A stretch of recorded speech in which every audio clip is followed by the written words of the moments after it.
आत्मन, प्रेम क्या है? जीना और जानना तो आसान है, लेकिन कहना बहुत कठिन है। जैसे कोई मछली से पूछे कि सागर क्या है, तो मछली कह सकती है ये है सागर, ये रहा, चारों तरफ वही है। लेकिन कोई पूछे कि कहो क्या है, बताओ मत, तो बहुत कठिन हो जाएगा मछली को। आदमी के जीवन में भी जो श्रेष्ठ है, सुंदर है और सत्य है, उसे जिया जा सकता, जाना जा सकता, हुआ जा सकता, लेकिन कहना बहुत मुश्किल है। और दुर्घटना और दुर्भाग्य यह है कि जिसमें जिया जाना चाहिए, जिसमें हुआ जाना चाहिए, उसके संबंध में मनुष्य जाति 5-6 हजार वर्ष से केवल बातें कर रही है। प्रेम की बात चल रही है, प्रेम के गीत गाए जा रहे हैं, प्रेम के भजन गाए जा रहे हैं, और प्रेम का मनुष्य के जीवन में कोई स्थान नहीं है। अगर आदमी के भीतर खोजने जाएं तो प्रेम से ज्यादा असत्य शब्द दूसरा नहीं मिलेगा। और जिन लोगों ने प्रेम को असत्य सिद्ध कर दिया है और जिन्होंने प्रेम की समस्त धाराओं को अवरुद्ध कर दिया है, और बड़ा दुर्भाग्य यह है कि लोग समझते हैं वे ही प्रेम के जन्मदाता भी हैं। धर्म प्रेम की बातें करता है, लेकिन आज तक जिस प्रकार का धर्म मनुष्य जाति के ऊपर दुर्भाग्य की भांति छाया हुआ है, उस धर्म ने ही मनुष्य के जीवन से प्रेम के सारे द्वार बंद कर दिए। और न इस संबंध में पूरब और पश्चिम में कोई फर्क है, न हिंदुस्तान में और न अमेरिका में कोई फर्क है। मनुष्य के जीवन में प्रेम की धारा प्रकट ही नहीं हो पाई, और नहीं हो पाई तो हम दोष देते हैं कि मनुष्य ही बुरा है, इसलिए नहीं प्रकट हो पाई। हम दोष देते हैं कि ये मन ही जहर है, इसलिए प्रकट नहीं हो पाई। मन जहर नहीं है, और जो लोग मन को जहर कहते रहे, उन्होंने ही प्रेम को जहरीला कर दिया, प्रेम को प्रकट नहीं होने दिया।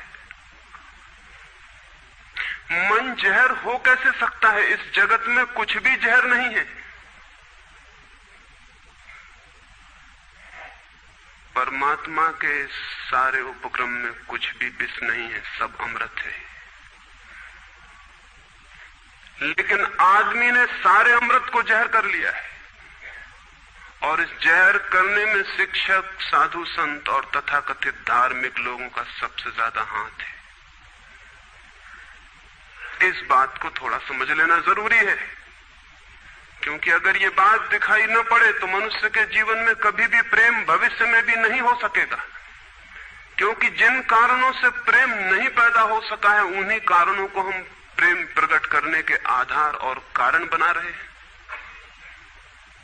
हालतें ऐसी हैं कि गलत सिद्धांतों को अगर हजारों वर्ष तक दोहराया जाए तो फिर हम ये भूल ही जाते हैं कि सिद्धांत गलत हैं, और दिखाई पड़ने लगता है कि आदमी गलत है, क्योंकि उन सिद्धांतों को पूरा नहीं कर पा रहा है। मैंने सुना है एक सम्राट के महल के नीचे से एक पंखा बेचने वाला गुजरता था और जोर से चिल्ला रहा था कि अनूठे और अद्भुत पंखे मैंने निर्मित किए हैं। ऐसे पंखे कभी भी नहीं बनाए गए, ये पंखे कभी देखे भी नहीं गए हैं। सम्राट ने खिड़की से झांक के देखा कि कौन है जो अनूठे पंखे ले आया। सम्राट के पास सब तरह के पंखे थे, दुनिया के कोने कोने में जो मिल सकते थे। और नीचे देखा, गलियारे में खड़ा हुआ एक आदमी, साधारण 2-2 पैसे के पंखे होंगे, और चिल्ला रहा है कि अनूठे, अद्वितीय। उस आदमी को ऊपर बुलाया और पूछा कि इन पंखों में क्या खूबी है, दाम क्या है इन पंखों के? उस पंखे वाले ने कहा कि महाराज, दाम ज्यादा नहीं है, पंखे को देखते हुए दाम बहुत कम है, सिर्फ 100 रुपए का पंखा है। सम्राट ने कहा 100 रुपए? ये 2 पैसे का पंखा जो बाजार में जगह जगह मिलता है, 100 रुपए दाम, क्या है इसकी खूबी? उस आदमी ने कहा खूबी ये पंखा 100 वर्ष चलता है, 100 वर्ष के लिए गारंटी है, 100 वर्ष से कम में खराब नहीं होता है। सम्राट ने कहा इसको देख के तो ऐसा लगता है कि सप्ताह भी चल जाए, पूरा तो मुश्किल है। धोखा देने की कोशिश कर रहे हो, सरासर बेईमानी, और वो भी सम्राट के सामने। उस आदमी ने कहा आप मुझे भली भांति जानते हैं, इसी गलिहारे में रोज पंखे बेचता हूं, 100 रुपए दाम है इसके, और अगर 100 वर्ष न चले तो जिम्मेदार मैं हूं, रोज तो नीचे मौजूद होता हूं, और फिर आप सम्राट हैं, आपको धोखा देके जाऊंगा कहां। वो पंखा खरीद लिया गया। सम्राट को विश्वास तो न था, लेकिन आश्चर्य भी था कि यह आदमी सरासर झूठ बोल रहा है, किस बल पर बोल रहा है। पंखा 100 रुपए में खरीद लिया गया और उससे कहा कि 7वें दिन तुम उपस्थित हो जाना। 2-4 दिन में ही पंखे की डंडी बाहर निकल गई, 7वें दिन तो वो बिल्कुल मुर्दा हो गए। लेकिन सम्राट ने सोचा कि शायद पंखे वाला आएगा नहीं, लेकिन ठीक समय पर 7वें दिन वो पंखे वाला हाजिर हो गया। उसने कहा कहो महाराज। उन्होंने कहा कहना नहीं है, ये पंखा पड़ा हुआ है टूटा हुआ, ये 7 दिन में ये गति हो गई, तुम कहते 100 वर्ष चलेगा। पागल हो या धोखेबाज क्या हो। उस आदमी ने कहा कि मालूम होता है आपको पंखा जलना नहीं आता है, पंखा तो 100 वर्ष चलता ही, पंखा तो गारंटीड है, आप पंखा जलते कैसे थे। सम्राट ने कहा और भी सुनो, अब मुझे ये भी सीखना पड़ेगा कि पंखा कैसे किया जाता है। उस आदमी ने कहा कृपा करके बताइए कि इस पंखे की गति 7 दिन में ऐसी कैसे बना दी आपने, किस भांति पंखा किया। सम्राट ने पंखा उठा के करके दिखाया कि इस भांति मैंने पंखा किया है। उस आदमी ने कहा समझ गया, भूल, इस तरह पंखा नहीं किया जाता। सम्राट ने कहा और क्या रास्ता है पंखा जलने का। उस आदमी ने कहा पंखा पकड़िए सामने और सिर को हिलाइए, पंखा 100 वर्ष चलेगा, आप समाप्त हो जाएंगे लेकिन पंखा बचेगा। पंखा गलत नहीं है, आपके जलने का ढंग गलत है। यह आदमी पैदा हुआ है 5-6 हजार या 10,000 वर्ष की संस्कृति का, यह आदमी फल है, लेकिन संस्कृति गलत नहीं है, यह आदमी गलत है। आदमी मरता जा रहा है रोज, और संस्कृति की दुहाई चलती चली जाती है कि महान संस्कृति, महान धर्म, महान सब कुछ, और उसका ये फल है, आदमी उसी संस्कृति से गुजरा है और ये परिणाम है उसका। लेकिन नहीं, आदमी गलत है और आदमी को बदलना चाहिए अपने को। और कोई कहने की हिम्मत नहीं उठाता कि कहीं ऐसा तो नहीं है कि 10,000 वर्षों में जो संस्कृति और धर्म आदमी को प्रेम से नहीं भर पाए, वो संस्कृति और धर्म गलत हो। और अगर 10,000 वर्षों में आदमी प्रेम से नहीं भर पाया, तो आगे कोई संभावना है इसी धर्म और इसी संस्कृति के आधार पर कि आदमी कभी प्रेम से भर जाए। 10,000 वर्षों में जो नहीं हो पाया, वो आगे भी 10,000 वर्षों में होने वाला नहीं है, क्योंकि आदमी यही है, कल भी यही होगा। आदमी हमेशा से यही है और हमेशा यही होगा। और संस्कृति और धर्म जिनके हम नारे दिए चले जाते हैं, संतों और महात्माओं की जिनकी दुहाइयां दिए चले जाते हैं, सोचने के लिए हम तैयार नहीं कि कहीं हमारा बुनियादी चिंतन की दिशा ही तो गलत नहीं है। मैं कहना चाहता हूं कि वो गलत है, और गलत सबूत है ये आदमी। और क्या सबूत होता है? एक बीज को हम बोएं और फल जहरीले और कड़वे हों, तो क्या सब सिद्ध होता है? सिद्ध होता है कि वो बीज जहरीला और कड़वा रहा होगा। हालांकि बीज में पता लगाना मुश्किल है कि उससे जो फल पैदा होंगे वो कड़वे पैदा होंगे। बीज में कुछ खोजबीन नहीं की जा सकती। बीज को तोड़ो फोड़ो, कोई पता नहीं चल सकता कि इससे जो फल पैदा होंगे वो कड़वे होंगे। बीज को वो 100 वर्ष लग जाएंगे, वृक्ष होगा, बड़ा होगा, आकाश में फैलेगा, तब फल आएंगे और तब पता चलेगा कि वे कड़वे। 10,000 वर्ष में संस्कृति और धर्म के जो बीज बोए गए हैं, ये आदमी उसका फल है और ये कड़वा है और घृणा से भरा हुआ है। लेकिन उसी की दुहाई दिहाई चले जाते हैं हम और सोचते हैं उससे प्रेम हो जाएगा। मैं आपसे कहना चाहता हूं उससे प्रेम नहीं हो सकता है, क्योंकि प्रेम के पैदा होने की जो बुनियादी संभावना है, धर्मों ने उसकी ही हत्या कर दी है और उसमें ही जहर घोल दिया है। मनुष्य से भी ज्यादा प्रेम पशुओं और पक्षियों में और पौधों में दिखाई पड़ता है,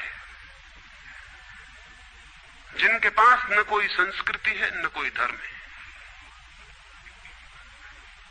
संस्कृत और सुसंस्कृत और सभ्य मनुष्यों की बजाय असभ्य और जंगल के आदमी में ज्यादा प्रेम दिखाई पड़ता है, जिसके पास न कोई विकसित धर्म है, न कोई सभ्यता है, न कोई संस्कृति है। जितना आदमी सभ्य, सुसंस्कृत और तथाकथित धर्मों के प्रभाव में मंदिरों और चर्चों में प्रार्थना करने लगता, उतना ही प्रेम से शून्य क्यों होता चला जाता? जरूर कुछ कारण है, और दो कारणों पर मैं विचार करना चाहता हूं। अगर वे ख्याल में आ जाएं तो प्रेम के अवरुद्ध स्रोत टूट सकते हैं और प्रेम की गंगा बह सकती है। वो हर आदमी के भीतर है, उसे कहीं से लाना नहीं है।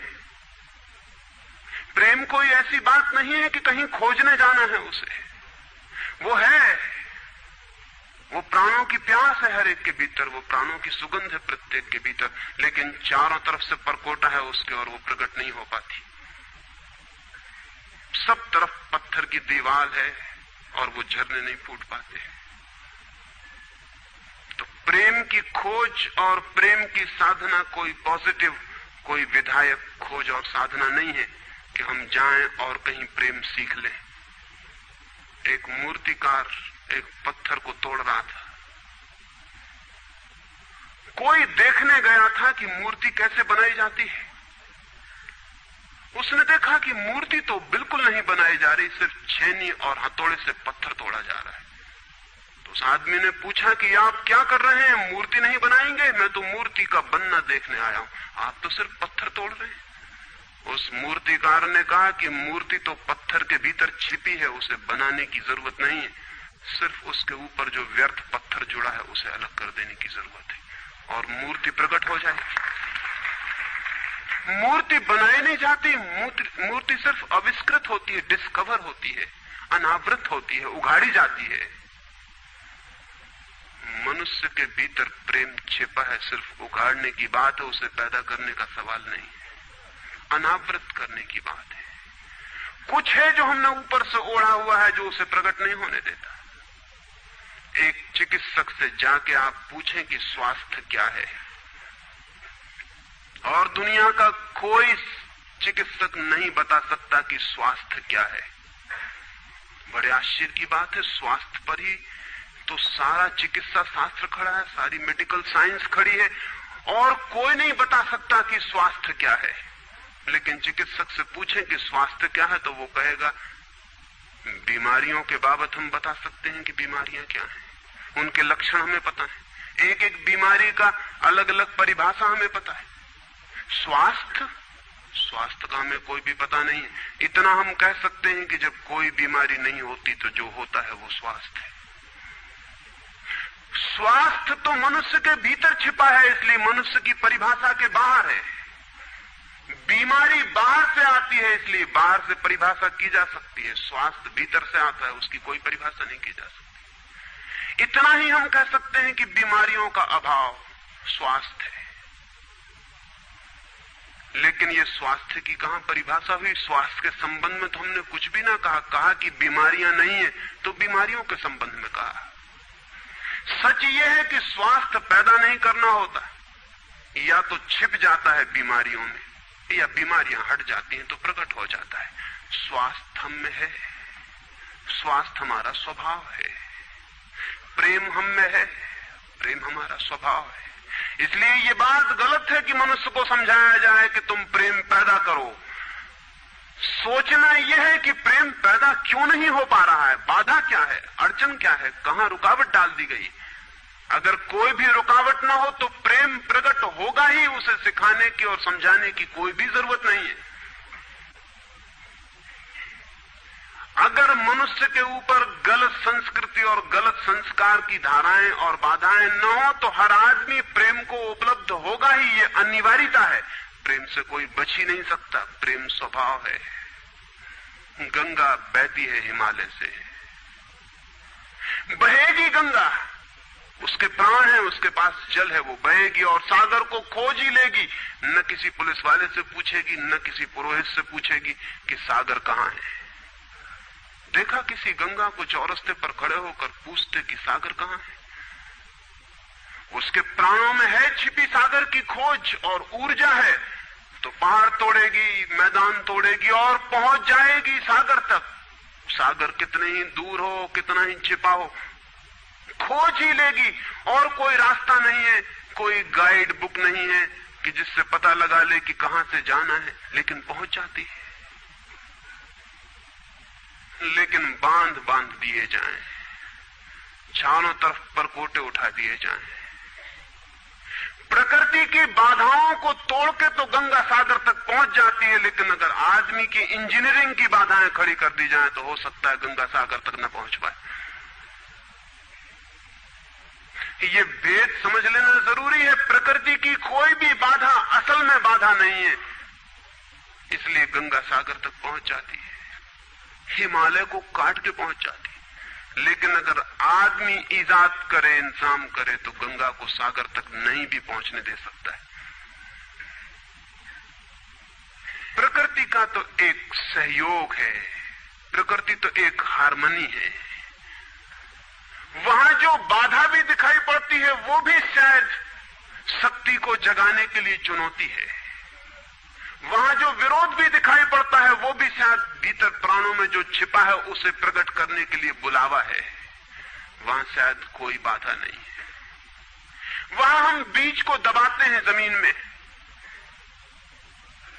दिखाई पड़ता है कि जमीन की एक परत बीज के ऊपर पड़ी है, बाधा दे रही, लेकिन वो बाधा नहीं दे रही। अगर वो परत ना होगी तो बीज अंकुरित भी नहीं हो पाएगा। ऐसे दिखाई पड़ता है कि एक परत जमीन की बीज को नीचे दबा रही है, लेकिन वो परत दबा इसलिए रही है ताकि बीज दबे, गले और टूट जाए और अंकुर बन जाए। ऊपर से दिखाई पड़ता है वो जमीन बाधा दे रही, लेकिन वो जमीन मित्र है और सहयोग कर रही बीज को प्रकट करने में। प्रकृति तो एक हार्मनी है, एक संगीतपूर्ण लयबद्धता है, लेकिन आदमी ने जो जो निसर्ग के ऊपर इंजीनियरिंग की है, जो जो उसने अपने यांत्रिक धारणाओं को ठोकने की और बिठाने की कोशिश की है, उससे गंगाएं रुक गई हैं, जगह जगह अवरुद्ध हो गई हैं। और फिर आदमी को दोष दिया जाता है। किसी बीज को दोष देने की जरूरत नहीं है। अगर वो पौधा न बन पाए तो हम कहेंगे कि जमीन नहीं मिली होगी, ठीक, पानी नहीं मिला होगा, ठीक, सूरज की रोशनी नहीं मिली होगी, ठीक। लेकिन आदमी के जीवन में खिल न पाए फूल प्रेम का तो हम कहते हैं तुम हो जिम्मेवार। और कोई नहीं कहता कि भूमि ना मिली होगी, ठीक, पानी ना मिला होगा, ठीक, सूरज की रोशनी ना मिली होगी, ठीक। इसलिए यह आदमी का पौधा अवरुद्ध रह गया, विकसित नहीं हो पाया, फूल तक नहीं पहुंच पाया। मैं आपसे कहना चाहता हूं कि बुनियादी बाधाएं आदमी ने खड़ी की हैं। प्रेम की गंगा तो बह सकती है और परमात्मा के सागर तक पहुंच सकती है। आदमी बना उस लिए है कि वो बहे और प्रेम